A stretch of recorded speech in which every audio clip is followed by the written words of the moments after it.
And so iPod control, I've got this connected up to my iPod.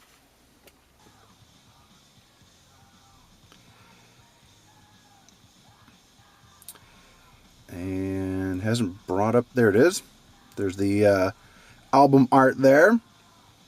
Shows you the tracks. I've got this basically connected up. If you go down my console here, I've got a door that's where the USB cable for the iPod cable runs up the console there for my iPod. So I just kind of hide my iPod away there. This unit is set up to work with iPhones too. My previous stereos, if I hooked up my iPhone to it, it would complain about the device that's plugged into it wasn't made for an iPhone. No such complaints here when I plug this into an iPhone. I have noticed, and I've had this issue with older units too, so I think this is more of an iPhone issue than a stereo issue, since it's happened with my old Alpine, that if I plug the iPhone into the unit, you'll notice, I mean, right now the art looks okay, but with an iPhone, the album art is much more chunky and pixelated for some reason. And like I said, it did happen with my Alpine also, so it's more, sounds like it's a iPhone issue and not really a stereo issue here. Again, so here's your controls. You know, I can pause it here if I want to. Here's a scrub bar here, and it does actually work. So if I want to jump into the middle of the song, I can click on it, and it jumps forward. And it's got the times there. Having to use my finger to give you some shadow there so you can read it. Some of the different settings. You can actually, I didn't realize this until I got this unit.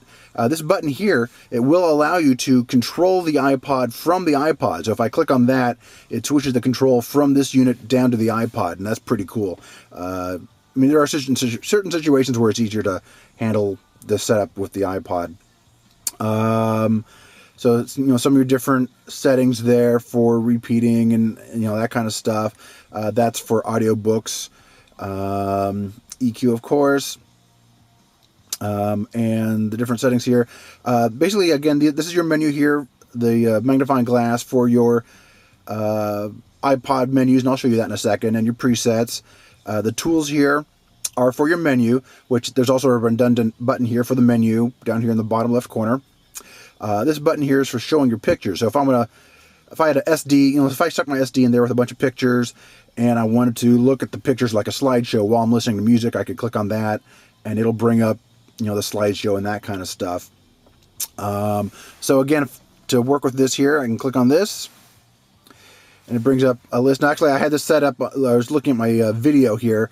I didn't have any videos on this iPod, so I'll have to show you that in the other video off of my iPhone.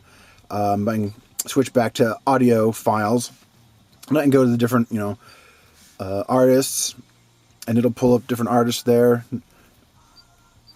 And I can scroll through them that way, or I can, you know, click on this bar here and bring up, you know, whatever I want. Yes, I'm very, yes, Rat and Ray Parker Jr. together again with Red Flag. Go figure. So those are your different things there. Now you can also search by the ABC button here. It brings up an ABC list, so it's awesome. So, you know, if I want Muse, I can click on, M, there we go. At least that brings me up to M. And, you know, well, let's just go with Marilyn Manson. And there we go, and brings up different albums there. And, oh, let's do Golden Age of Grotesque, is actually, I think, maybe my favorite Marilyn Manson album. And so it brings it up. One thing I have found here that I'm not thrilled with, and I'm hoping that this is just a mistake or an option here, is you'll see here, like in the case of this album here, that the name is longer than what fits here.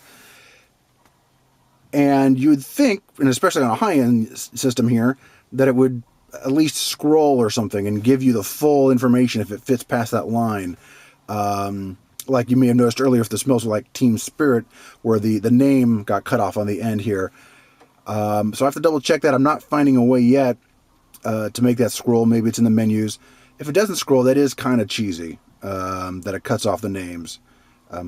So that might almost be my only main drawback to this unit here, is something that weak. But anyway, that's some of the basic gists. And I think that'll wrap it up for this first video here for now. What I'll do here later on in the evening, when it's I can give you more brightness, or as far as coming from the unit here, I'll show you some of the different color settings that you can do, some of the EQ settings and that kind of stuff, and I'll play some videos for you to show you how that works. So come back later.